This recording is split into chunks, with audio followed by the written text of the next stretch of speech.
Hello and welcome to episode 108 of Stitched in Sweden. I'm Maria and you can find me all places on the internet as Stitched in Sweden. I'm on Ravelry, Lovecrafts, Patreon, YouTube, Minerva, Instagram. I think that's about it. And today I am going to share with you what I have been making in the past month or so, just for myself mostly, and that's going to include both knitting and sewing finished objects, and then a few works in progress as well. I also just want to give a special thank you to my patrons who support me over on Patreon, and to let you know about what I've been talking about over there this month. I have shared my fall plans a little bit more in depth than I did in my fall plans video. I also shared a mini quilted bomber jacket that I made for my daughter Eloise, and my regular monthly update, which includes some extra pictures and kind of life updates with me and my family. And then also always the ad-free versions of any YouTube videos that I post. So you can find that over on Patreon if you're interested. And again, thank you to all of my patrons who support me there. So let's start out today with my knitting finished object. So I have I have two. One that I think I just forgot to show last time because it's been finished for a little while. This is my Maxime sweater, and it is a pattern from Paula Strict, who I think is called Suzanne Mueller on Instagram and Ravelry. And I knit this using the yarn that she used in one of her samples, in her striped sample, which is Peruvian by Filcolana, and this is a 100% Peruvian Highland wool. And I used the colors 975, which is this dark chocolate brown, and I think the other number is 977, which is called Marzipan, and that's this oatmeal-y color here. In her sample where she used this yarn, she used the same oatmeal color, but used black stripes. But I thought that the brown stripes gave it a little bit of a softer look, and I really like how that looks. So I finished this just last week, and then I worked at the yarn shop with my first days back at work there, and I was just working for that weekend for the fall market, kind of fall festival that was happening in the town next to me. And I wore this for one of my days at work, and I'm so happy with how it turned out. I was a little bit hesitant. I wasn't even sure if I was going to finish this sweater because I felt like I had been knitting it forever, and I just wasn't 100% on whether or not it was gonna fit and if I was gonna like it, and I was just kind of over it, but I'm so glad that I finished it. And I'll just put it on so that you can see how it looks, what it looks like. Okay, so it can be worn with the collar up like this, or actually how I wore it while I was working was that I had it tucked in like this, and it stays tucked in, which is nice.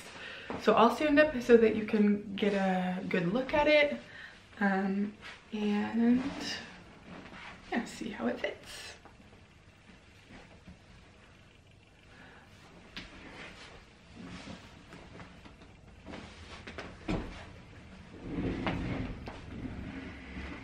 It has a nice shoulder detail here, and the construction is that it's worked from the top down with these sleeves. I think it's called contiguous, maybe, sleeve construction. So it looks like a set-in sleeve or slightly dropped shoulder, but I would say more of a set-in sleeve look. But the sleeve stitches up here are knit at the same time as this upper part. And then you pick up for the collar and knit it up. And this is kind of an interesting, I think she called it half fisherman's rib. It's sort of a brioche style stitch that is used for the cuffs and anywhere that there's this kind of ribbing look. So I made this using the same yarn that she used in one of her samples. And this is the first time that I've knit with Peruvian from Filcolana, and I'm super happy with it. It's a 100% Highland wool, which in the past for me had been a little bit itchy. I have a really hard time judging if yarn is itchy anymore. I think it's such a personal thing, and I know that over my knitting time, knitting career, I guess you could say, my sensitivity level to yarn has changed a lot, so I have a hard time even feeling if something is scratchy anymore. So for me this is soft, but for somebody else it might not be. I really like the drape of it. It has like a good, yeah, it just has a nice feeling to it, and it was really nice to have a sweater that doesn't have mohair. A lot of the sweaters that I've been attracted to recently and have been knitting have mohair, but it's just nice to have one that doesn't for something that's a little bit different. I did make the I made a smaller than the smallest size. My gauge swatch was pretty much right on for the width of the swatch, and it was I had slightly fewer rows in the gauge swatch than the gauge for the pattern did. So my sweater, if I had knit it exactly to pattern, would have turned out longer than the pattern. I'll talk about that in a minute. But I guess what I want to say about the sizing of the pattern is that I don't know that it's super size inclusive, because I knit a size that was smaller than the smallest size, and I know that I don't have a large bust by any means, but I don't have a small bust either. Let's see what it is in, let's say my full bust in inches is like 36 inches or so, 35 inches, so around 90 centimeters. And I just found that this pattern didn't have very many sizing options for somebody in that size range. Like I made a size that was smaller than the smallest size by stopping a little bit earlier on the increases and also adding just a few decreases to the side of the sweater right up here. Like you can see that it goes in slightly before it goes straight, and it still has quite an oversized fit. And I was, yeah, as I said, I wasn't quite sure if I was going to finish this sweater, and one of the reasons was because I had the feeling when I was trying it on that it was just going to be too big.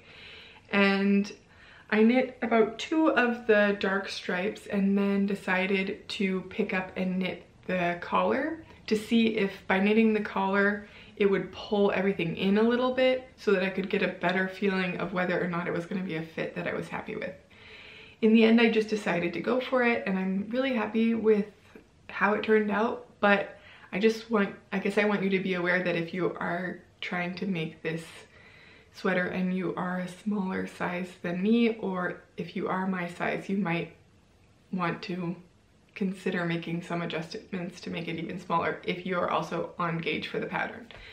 As I said, my gauge swatch was it turned out a little bit tall, so I had less rows per inch or per centimeter than she did, meaning that yeah, my sweater would be longer overall if I knit it as per pattern.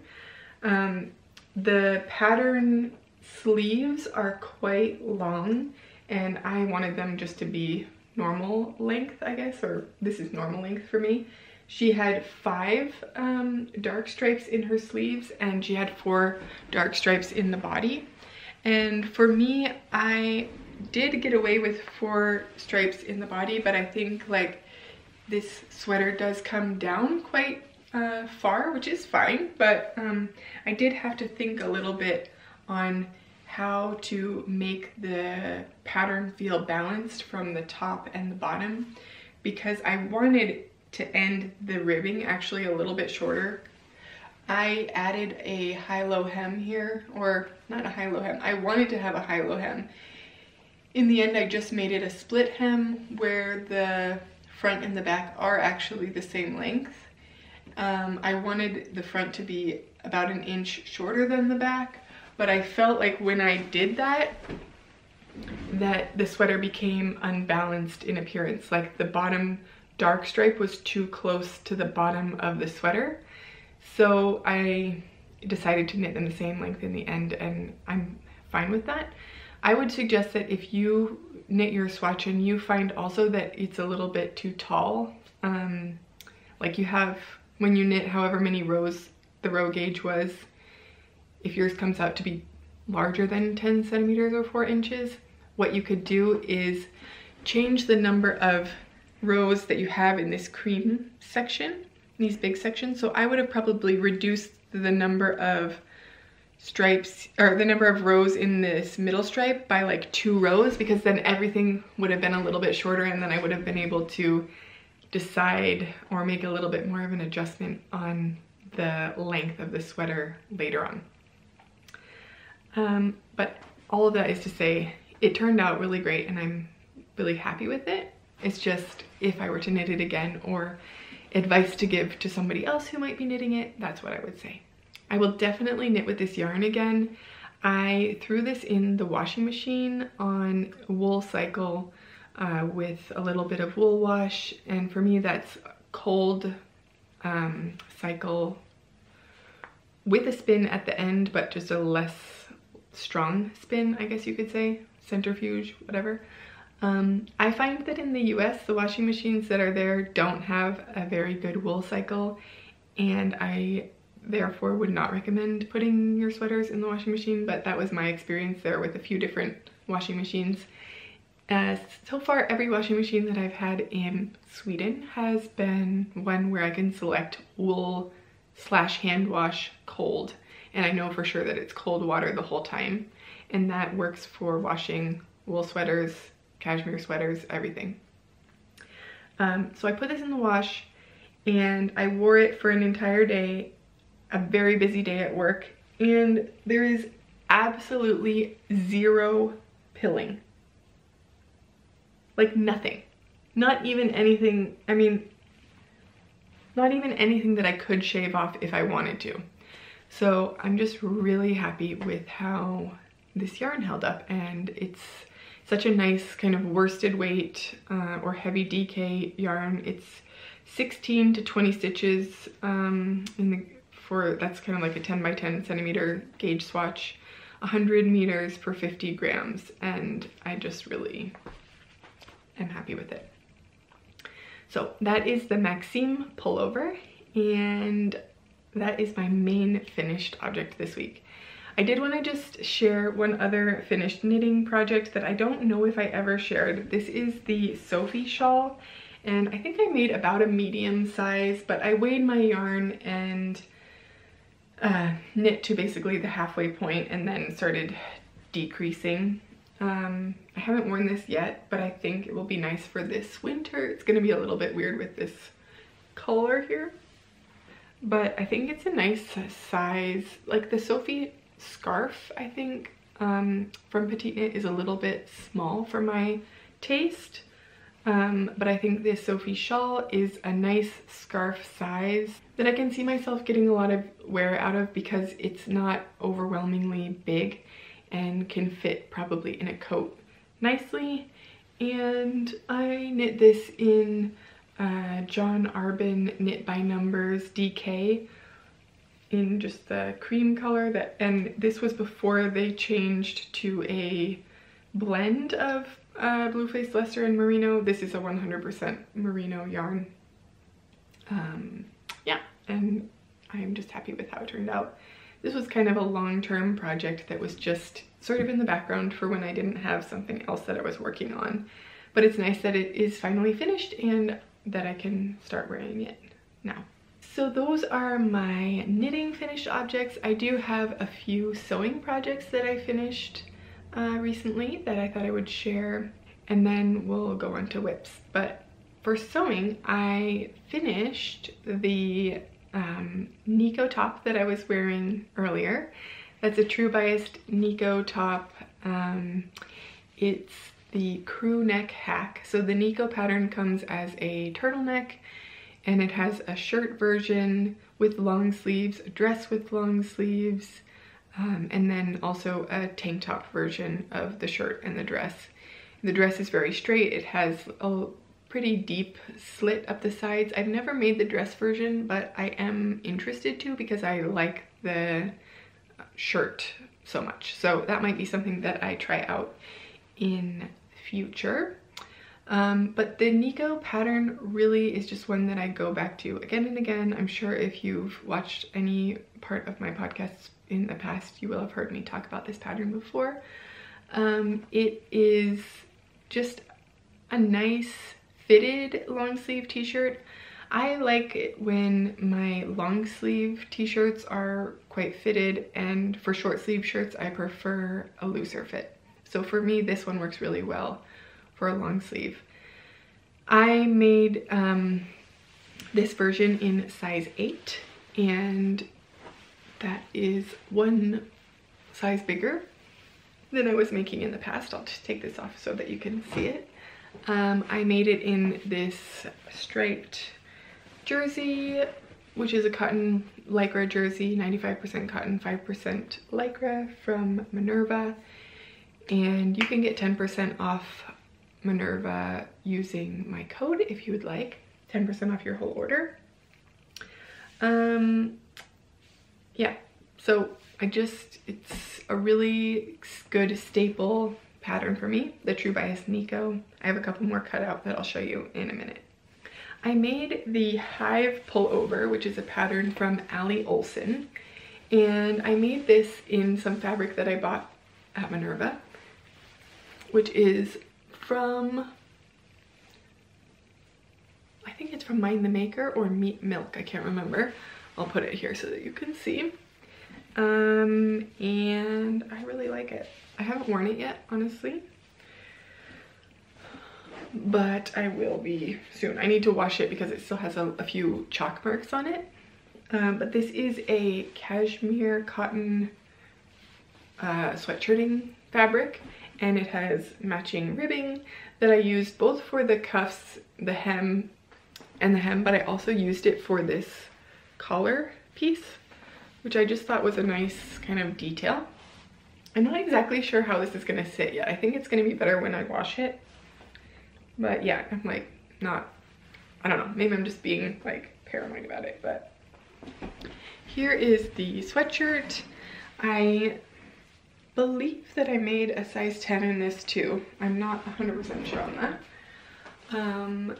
But I'm really happy with the fit. I do remember that I increased the length on this by about 2 inches. And I don't think that it's a particularly long sweater even with that increase in length, and I would have been really disappointed if I had cut it at the length of the pattern.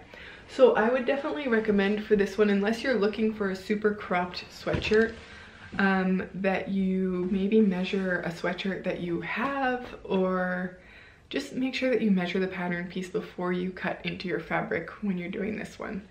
Because I do think it comes up a bit short. I don't think that I lengthened the arms at all, and they feel like a good length.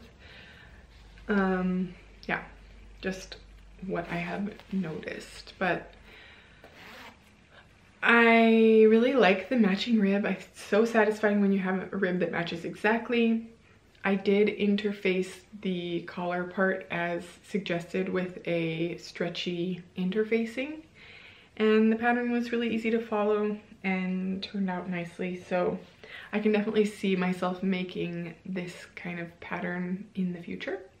I would really like to have one of these in white or cream, but I don't think that I'm currently at that stage of life right now where I can have a white sweatshirt. We'll see. The last thing that I finished is the jeans that I'm wearing. The Megan Nielsen Ash jeans are a go-to pattern for me now. I have made them previously in size 6, I think. Maybe I made a size 6 with a size 4 waistband, and this time I made a straight size 10, and it's fitting me really well. The size 10, I believe, was true to my current measurements, and let me just confirm that that's true. Waist 29 inches, hips 39. Okay, so not totally true. My body measurements right now is waist between 30 and 31 inches and hips 38. So that would put me more like a size 12 for the waist and a size 8 for the hips. So I went for a size 10 and I'm happy with that fit. I will stand up and show you, actually, I'm gonna record a little separate video, but I will show you a few details here. So oh yeah, one thing to say about the Nico top too, I think next time I'm going to shorten it just a little bit because I would prefer it slightly shorter. Here are my jeans. I don't know if you're gonna be able to see really, so I'll take some more video. But I made some adjustments to this, including lengthening the rise by 1 inch so it was higher up. And I made the slim version. There's also a skinny. There's a skinny, a slim, a flare, and a wide leg. There's no way the skinny jean would fit my calves because I made the slim pair and I still had to widen them at the calf. So just something to think about, I guess, if you also have larger calves. This is the same leg version that I've made in the past, but as I said, I made a smaller size previously.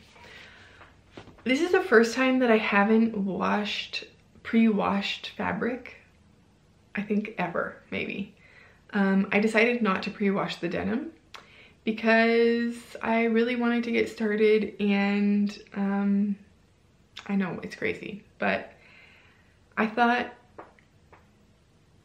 I was thinking that the pattern, that might come out a little bit big, so I was also okay with if they shrunk down a little bit, and also because I know that my body is changing size as I'm 4 months postpartum and still nursing my youngest daughter, that I had the feeling that my body would also be shrinking a little bit, so that if then these pants were to shrink in the wash, that would be okay. They did shrink just the perfect amount in the wash, and I'm so happy with the sizing right now. As I'm just showing you kind of some video of myself wearing these jeans, I will tell you about the adjustments that I made. I think making adjustments for jeans can be a little bit intimidating, but I promise you that making jeans is one of the most satisfying things there is to make for yourself. Especially if you're somebody who wears jeans and a t-shirt a lot of days, making your own jeans is so satisfying. So as I mentioned, I increased the rise by about 1 inch. So you have to do that to your front pattern piece, your back pattern piece, and then also the fly pieces.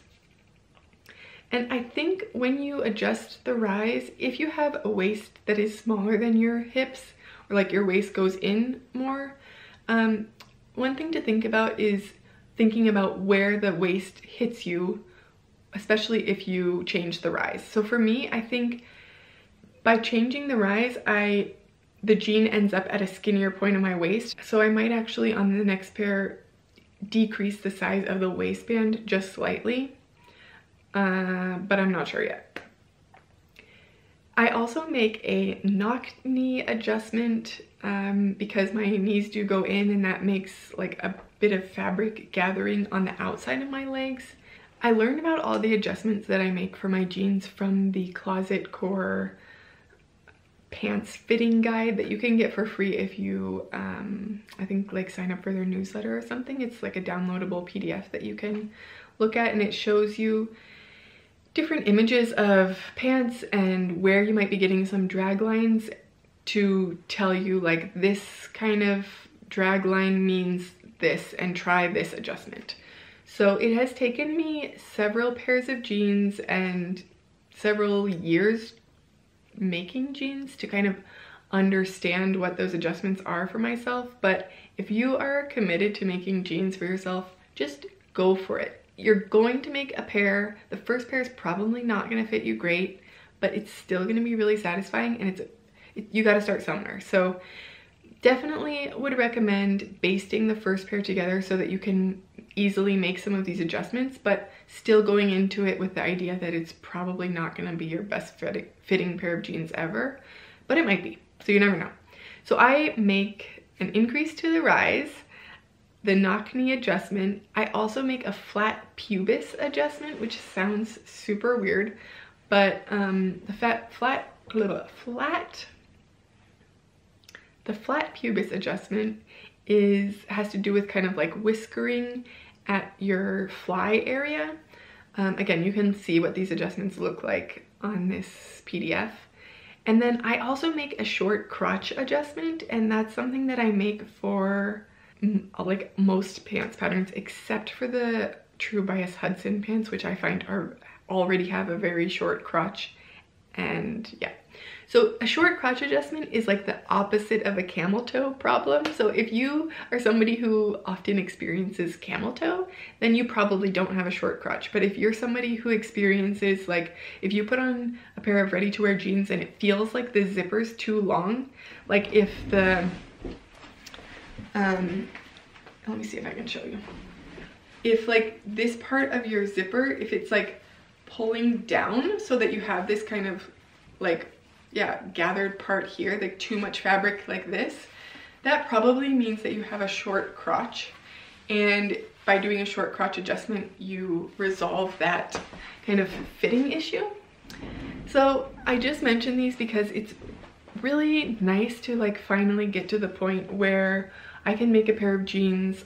I can make both the Ginger jeans and the Megan Nielsen Ash or the Dawn jeans, and I can go into those with making these pattern adjustments no matter like what size I'm gonna make. So that was the thing, is that I have my adjustments made on my size 6 jeans, but this time because I was making a different size, I was retracing and cutting out the pattern. So then I was reintroducing these adjustments that I make, which are kind of like standard adjustments for me. And I think in the future, if I'm trying to make jeans from a different designer, I would likely start out with making these adjustments. It sounds maybe a little bit intimidating, but yeah, once you have the adjustments made, or like you've figured out what your adjustments are, it's nice because then you can go into your next pair of jeans by cutting out the pattern and fabric with the adjustments applied, and then you can sew it up, and it goes a lot quicker because you're not having to check the fit all the time and ripping out basting stitches and that kind of thing. I guess that kind of leads me to my works in progress, because I do have a pair of jeans that are cut out. I'm going to be making another pair of the Megan Nielsen Ash jeans, the same size. There's the actual fabric, that's the other side. So in a super dark black cotton with a little bit of stretch in there, denim. And I'm gonna make the Megan Nielsen Ash in size 10 with this slim leg. And I have applied my adjustments to those pattern pieces already. Oh, the other adjustment that I made was that I needed to increase the calf width at the fullest point of my calf by about 1/4 of an inch on, yeah, the lower leg there. So I've made those adjustments. Those ones I'm going to be able to sew together a lot more quickly and just not have to worry so much about the fit, because I'm pretty sure that they're going to work. Of course, there's always a little bit of variation that happens with the denim that you're using. So some denim might have more stretch than another, and that can affect the fit. And that's something to keep in mind, that it's still always a good idea to check your fit before you finalize all the top stitching and that kind of thing. I'll just mention one last final tip for jeans making in case you're interested. My top tip for thread for jeans is to use Mara thread, Mara number 70 from Gutermann. If you do any sewing, you're probably familiar with these small Gutermann thread bobbins. And these are like 100 meters, 110 yards of 100% polyester thread. My favorite thread from Gutermann is the Gutermann Mara thread.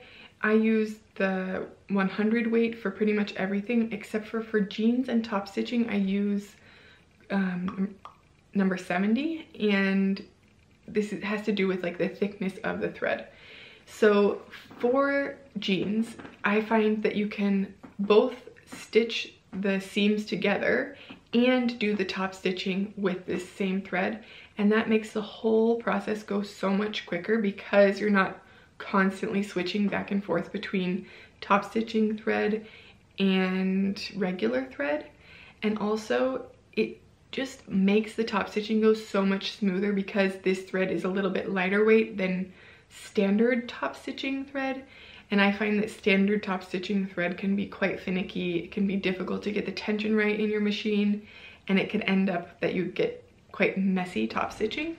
But I think this gives a really nice clean finish on the top stitching. It's not really pronounced, so if you're looking for something with like a really exaggerated top stitch, maybe this isn't the best for you. But I'll show you what top stitching looks like on my jeans, and I think, yeah, it's maybe a little bit subtle, but it definitely gives you, it gives me enough kind of look of the top stitching, and it means that I can sew the whole thing using a single thread, which is really nice. So this is Mara 70. It's from Gutermann also. You can buy this on Waywack if you're in the US. I don't know where you can buy it in Europe. This is color 448, and I think this is a really nice classic color for blue denim. I have a couple of other colors that I use as well, like black and some other, I think I have cream and stuff that I've also used for project bags and that kind of other situations where I'm top stitching. But yeah, definitely a top choice for thread. So let's stick to some sewing works in progress. I just have a few other things that are on the go. If you saw in my last video that was just that kind of bonus vlog episode, I mentioned that my winter clothes are missing. So I shared my fall plans, my fall making plans, you know, a couple weeks ago, and those are still very much in the forefront of my mind, but I'm also finding that I'm gonna need to add some extra basics back into my wardrobe that I was otherwise planning on, you know, still having from last year and the year before, etc., years ago. But my winter clothes are gone. I don't know where they are. I don't know how this happened. It seems like they must have gotten in a donation pile at some point when we were sorting through the kids' clothes or something. Like, I just don't know what happened, but they are nowhere to be found, and I'm pretty confident that they're gone because there's nowhere else to look for them. So it is what it is. I'm just thankful that that didn't include any of my hand knit sweaters as far as I am aware of so far. So I'll need to add in a couple of extra basics, like especially long sleeve shirts. All of that to say, I don't know why I started saying that. I guess because I have some of those sewing projects cut out right now, and one of them is not in that category of replacing my basics, and that is this one that I'll share with you right now. That is the Colette zinnia skirt modified that I am making for my mom in a silk chiffon fabric from Minerva. I'm a brand ambassador for Minerva, and this fabric was gifted to me in exchange for a blog post. And this skirt is almost finished. It just needs to be hemmed. So because it's silk chiffon, I'm waiting for the hem to drop. I've had it hanging on a hanger overnight. I'll have my mom try it on later today, and I will try to cut the hem as evenly as possible, and then I will stitch it up. So she will wear this with a slip underneath. It is somewhat of a sheer fabric. If you can see my, it's not too sheer, but it definitely needs a slip under it. I made the zinnia skirt, but the adjustment that I made is that instead of using a zipper closure or button closures, which is the two options provided in the pattern, I decided to make a hard front with a gathered, skirt there, and then at the back I've used elastic. I think that will give her a little bit more flexibility with like any adjustments or changes in her waist size, and it will probably just make it an overall more comfortable skirt to wear.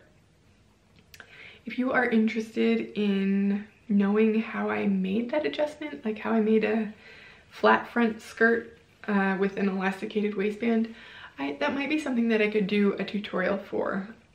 So let me know in the comments if it's something you're interested in. So this one just needs to be hemmed, and I think it will, be a nice skirt that could be worn over black tights. I could picture it with like a black tight fitting Nico top, for example, or choosing any one of these colors in the fabric to wear as like a fitted top with that tucked in. Could look really nice. I have a few other things cut out.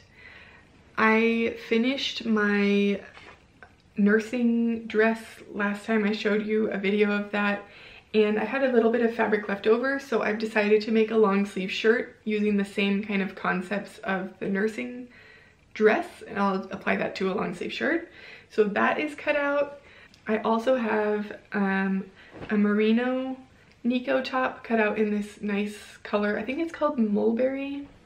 I think this color is called mulberry. It's a merino jersey, 100% merino from We Are the Fabric store. I love their merino jersey so much. Really high quality, gets so much wear in this house. We have that for all of our kind of long underwear garments, and yeah, my daughters wear that fabric a lot during the winter because it's cold here. And then I also cut out another long sleeve Nico with the crew neck hack in this kind of color called Sand, I think, which is a pinky sort of off-white. So those will be sewn up soon. I'm filming a little bit of a video over on my Patreon where I talk about how I prep my projects for sewing, and a little bit of a kind of sew along there. So those are my works in progress. I just remembered though that I have one more finished project. I don't know if I showed these on my, I don't know if I showed this yet. This is a pair of Clara leggings, and it's by Jolie Patterns. And these are basically going to be long underwear for me. These are a merino jersey in the charcoal color, and this is a flat front, I guess you would say, legging pattern. Like there's no seam here on there's no vertical seam on the front. There's a nice wide waistband that has a little bit of elastic in the top part of the waistband, and there's a crotch gusset to help it fit better. And yeah, they're just standard leggings otherwise. I have never made a pair of leggings for myself. This is my first pair. So I'm going to be interested to see how I like them and if this becomes something that I make for myself regularly. I make all of my girls' leggings, but yeah, it's just not something that I've made for myself in the past. These will be mostly worn as a long underwear layer, but I could also probably wear these underneath a dress. Yeah, it still then would be kind of a long underwear layer for added warmth. I have one knitting work in progress that has come to a bit of a standstill, and I'm not exactly sure how I'm going to resolve this. I have been knitting the it's not a pattern. I've been knitting a textured sweater based on a Sandnes Garn sweater, but I have modified it a bit because I don't like following Sandnes Garn instructions because I find them very unclear and just kind of vague. And also I've adjusted the sizing so that I'm basically using the charts from this Sandnes Garn pattern, but I'm using a sizing more similar to the porcelain sweater, which is a pattern from Le Knit or Liana Sams, something else, she has another name. And I saw recently that she actually also took the shape of her porcelain sweater and has recently made or maybe published a pattern for what I think she's calling the damask sweater, that's using a textured pattern in place of the color work that's otherwise on the porcelain sweater. So interesting that we're kind of doing that at the same time. Here's the sweater, reminiscent of some of Petite Knit sweaters. It's just like kind of a popular design with these horizontal stripes in texture. A few other designers also have this sort of look recently. So I talked a lot more about this on a previous podcast, and right now I have finished the first sleeve, I've finished the body, and I'm here on the second sleeve. So I have like literally this much to go, and I'm out of yarn. I knit the collar at a different point and knit it so that it was tall enough to be folded inward, and when I knew that I was going to run out of yarn, I started pulling out from the collar so it could be the length of a single length collar, like rather than doubled, but I'm still not going to have enough yarn to finish it. So basically I'm pulling from the collar. You can see let's see if you can see that it's connected. I'm knitting the sleeve from the collar yarn, but I failed. I lost yarn chicken.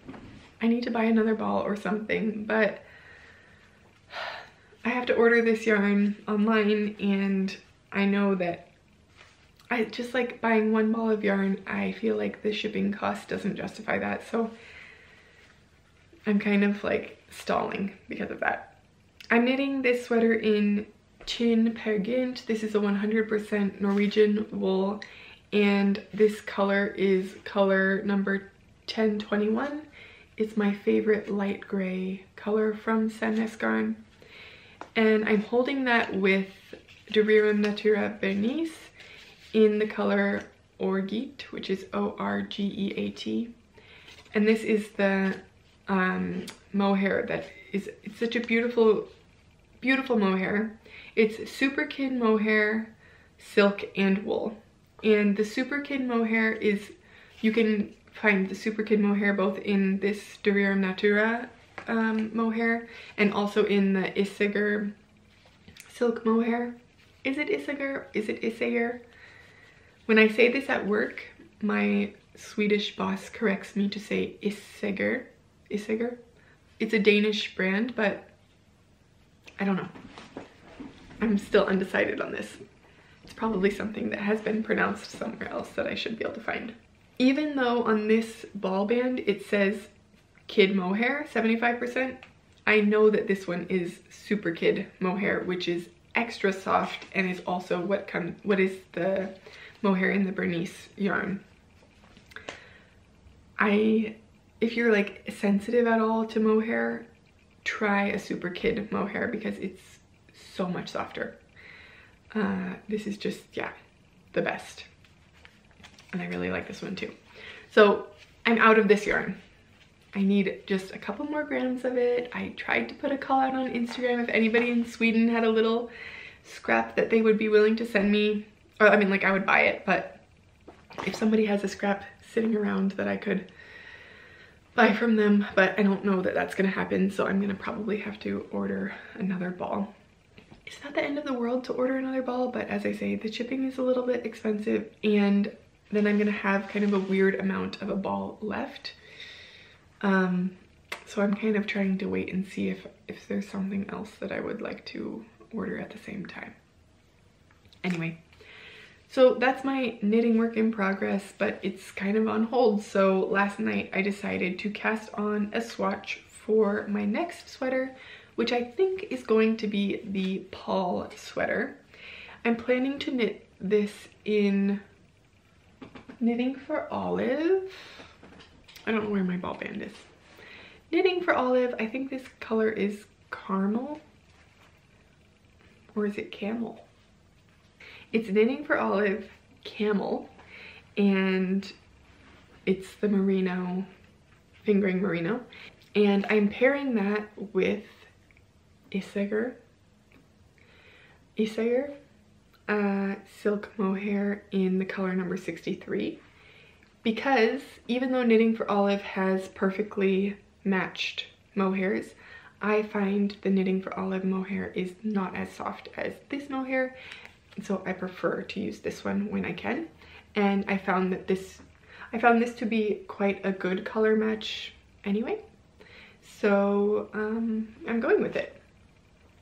I have my swatch over here. It's drying, so I'm not gonna pull it off, but I knitted the swatch last night, and probably this evening it will be dry, and maybe I will cast that on. So you could see it's sitting here on my blocking mat. I'll just talk briefly about how I knit a swatch, because like sometimes I think it's a mystery for some people, and I'll just share with you how I do it so that you know. So I believe the gauge listed in the pattern for this Paul sweater is 22 stitches and 31 rows for the 4x4 inch or 10x10 centimeter square. So I go ahead and I cast on that number of stitches directly on the needle size recommended to start with, unless you know that you're a really tight knitter in general or really loose knitter and you always size up or down. Maybe you start out with a different size, but I'm starting out with the needle size recommended because I don't have experience knitting from this designer previously. So I cast on 22 stitches, I knit 31 rows, and then I wash my swatch and I pin it out to 4x4 or 10x10 exactly. Then once this is all the way dry, I will take it off, feel if I like the fabric, measure it again, and that will give me the information of how this fabric will behave like when it is knit up at that gauge. Rather than casting on like a random number of stitches, like 20 or whatever, and then blocking it and then measuring and seeing, okay, how big is that?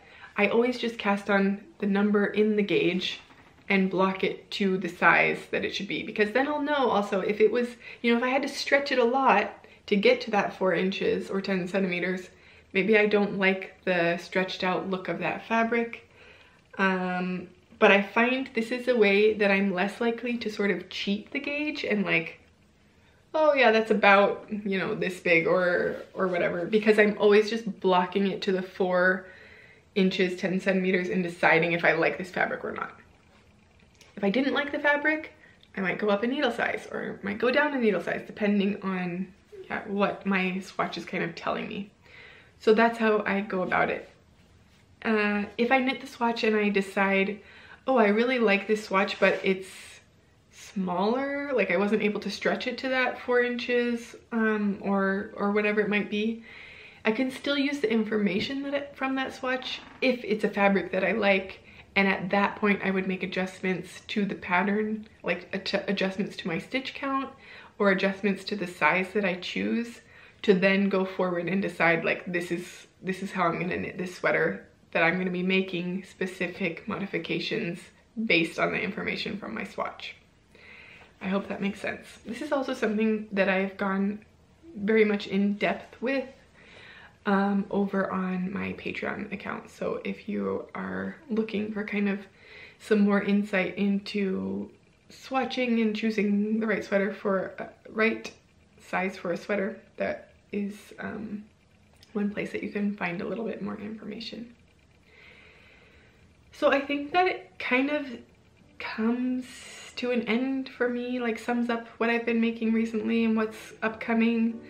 I definitely am going to be sort of pushing through some of these sewing projects so that I have some clothes for this winter. But luckily, yeah, as I said, my sweaters are still here, so adding just a few more kind of base layers will be a good start for having appropriate clothes for the fall and winter. So until next time, I hope that you are enjoying the change of the season wherever you are in the world, and happy making. Thanks for watching.